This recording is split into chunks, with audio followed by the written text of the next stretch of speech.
Hey, so I'm here to talk about the vision board party that I told you all that I was going to yesterday. Here's my review. It was great, honestly. Great company, great food, and great idea. Here's my vision board. I'm going to show it very quickly. What I couldn't find pictures for, I wrote in the words. Yeah. So it was great. There's nothing like being in a room with people who know they have purpose, who want to pursue their dreams, and yeah, they want to get what's in here out here. And so a vision board is so great.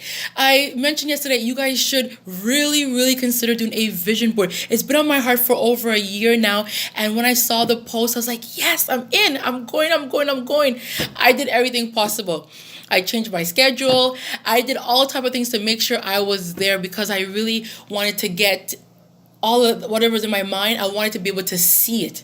I wanted to be able to see. I wanted to stop thinking about it, stop talking about it, and actually see it. And when you see it, you consciously actually work towards it. Because we can say, well, it's just a bunch of pictures, a bunch of words. But when you look at it every day, you might go outside and do something, and then in the back of your mind, you're remembering the image that you saw earlier. It's like because we walk on the road all the time. We walk in stores, we go in the mall, we're driving by things, and we see bulletins, we see advertising, we see cars that are advertising their business. We see all type of things, commercials. We're in doctor's office, there's TV running. The dental office has TV running, and we're always seeing images. And those images either speak to us or they don't speak to us. And we remember them when the time is right, or we remember them when something is going on. We're like, yeah, I remember I saw something. So your vision board is that thing. Your vision board is your TV. Your vision board is your pose. Your vision board is the thing that you go online to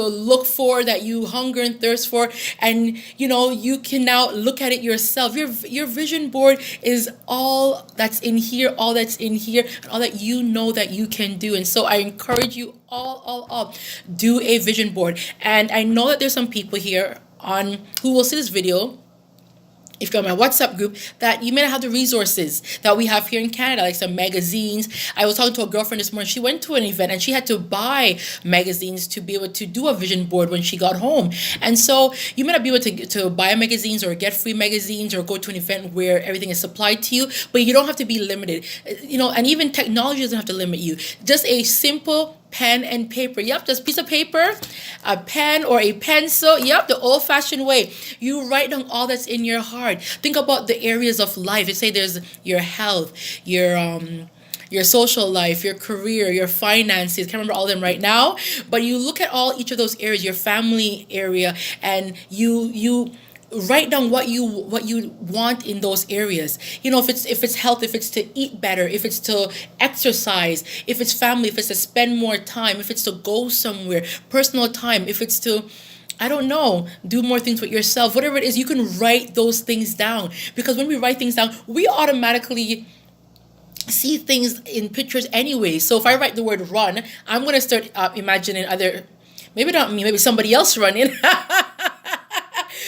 So I want to imagine something I've seen that was running, or someone I've seen running before. If I think of healthy, I want to have an image in my mind of what healthy is. If I think of traveling, I want to have some picture of maybe a plane or a commercial of a country. And so I really want to encourage you guys to create a vision board. One thing I want to say, a vision board is not the only thing that you can use to get to where you're going. I believe strongly in setting goals, because one thing about having a vision board, there's no timelines. And your vision board can be things that is short term or long term, but you can also do goals. And a vision board just allows you to get everything that's in your heart, on your mind out. So you could actually look at it and think, do I really want these things? So even when I was doing my vision board and I was cutting pictures out, as I started to really position them, and I was thinking about each different area, some pictures are like, this picture doesn't really represent what I want. I don't think I really care about that thing. That's just a hobby. And I really had to target in on the things that were really important to me.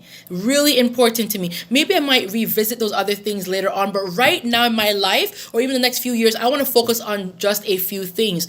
And so goal setting is very important, and I think it's important that we know what our short-term goals are, or what our long-term goals are. So even if you create a vision board, you have to look at each thing that you have on there, each area, and say, is this a 3-month goal, a 6-month goal, a 1-year goal, or a 5-month goal? And then you have to create a plan to how you're going to accomplish it in the time that you would like to desire. Because one thing, I can get up every day, look at my vision board. Oh, that's a nice board. Yeah, it's nice. And then, oh, it's nice. And maybe the things that I have on here, they will come to pass. Maybe they will come to pass. But then maybe it will take a lot longer because I didn't make a plan. I did not organize my time. I didn't look at my schedule. I didn't eliminate time wasters. I just imagined having these things, and they came, but they didn't come in a timely manner, or at the best time, because I just made no plan. So make sure you know if your visions, if they're short term or if they're long term, and create steps to get there, because you don't want to just be looking at your vision. You want to be moving towards it. That's the aim. It's to move. Seeing it is one thing. Seeing is believing. Seeing is being motivated. Even when I see my vision board, I'm so inspired. Yeah. I put a picture on there of a woman that's lean, and I'm like, yeah, I want to be lean. So when I look at it, I think, what am I going to eat today? I want to make better choices, because I want to get to that place where my body is fully lean. And so it motivates you and inspires you to move towards those things. But if I just say I want to be lean, and I don't create a plan or a timeline as to how long and when and how I'm going to get lean, who knows? I might get lean when I'm 60. You know what I mean? Because I didn't create a plan or timelines. I have no deadlines I'm working towards to accomplish. So make sure you set timelines and deadlines on your goals.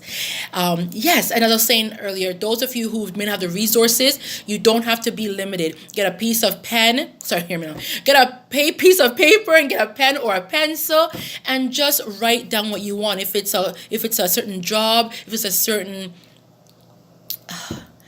certain skill you want to acquire, certain knowledge, if you want a family, if you want to travel somewhere, with God all things are possible. With God all things are possible. Yeah, all we need in life is faith.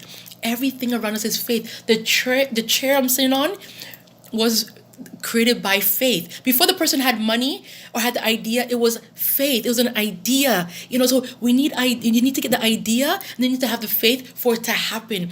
Everything in our spaces, the cars, the homes we see, the business, it was all an idea. And that person believed it, and they had faith, and they moved towards it. So don't be limited by anything. They say that life is a game. I don't really believe that saying, because I don't believe God is a time waster or plays games with people. But let's just work with that for a while.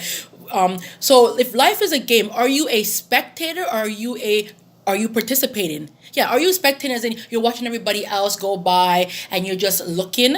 Or are you participating? You are actively trying to accomplish the things that you know is in your heart. You're trying to actively accomplishing your purpose. You're actively doing the things that you know that you were born to do.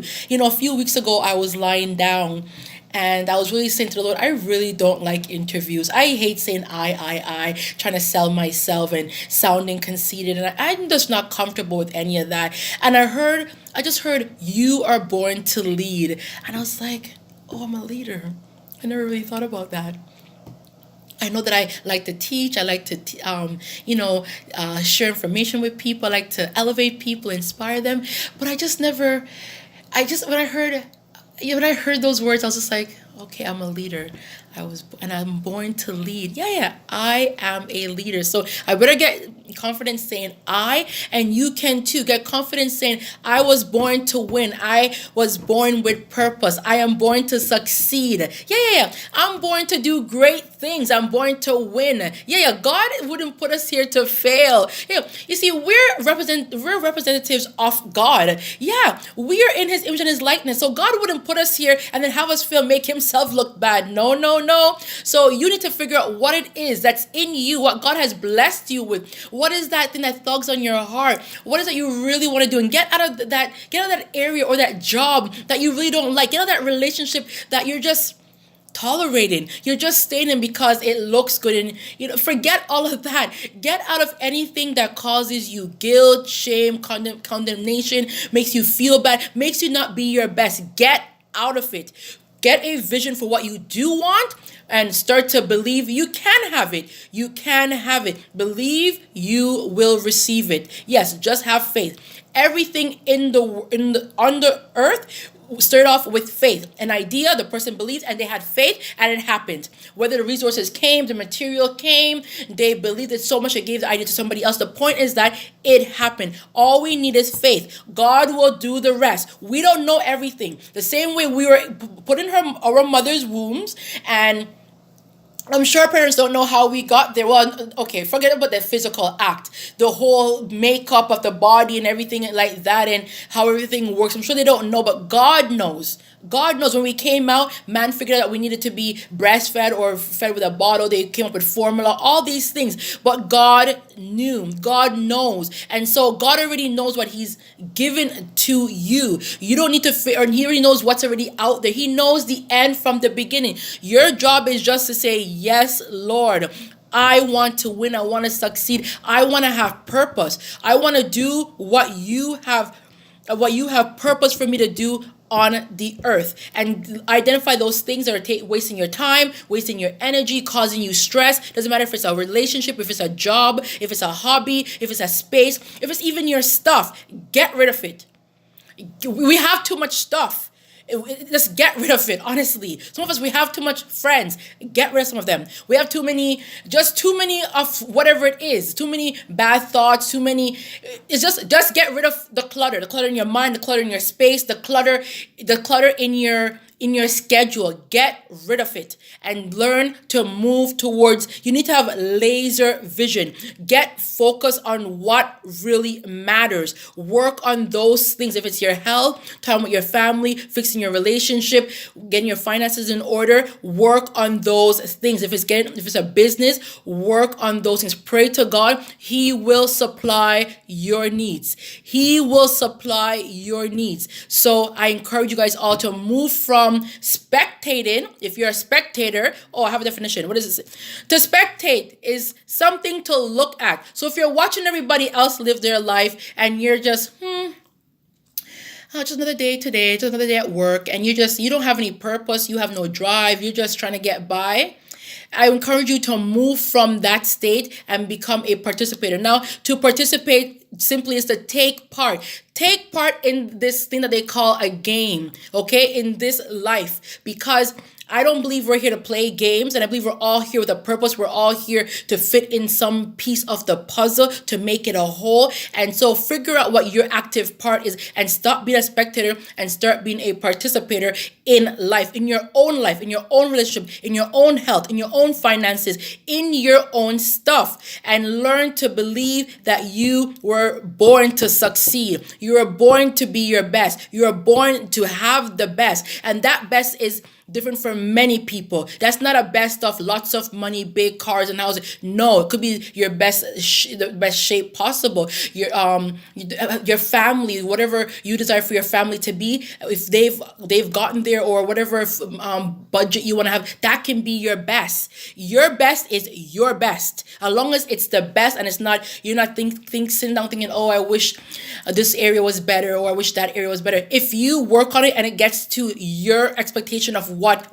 good is or great is or excellent is, then you have succeeded. You are successful because that is your idea. That is your expectation of what is excellent and what is the best. So have a wonderful day, everyone. Remember, if you're passive, get active. If you're a spectator, start to participate in this life, because God is not a time waster. He has placed us here to help each other, work with each other, and to make this world a better place. He has blessed us with talents and gifts and intelligence beyond beyond what we could even imagine or think. And so let's not waste it. Let's just love God, love people, and love self.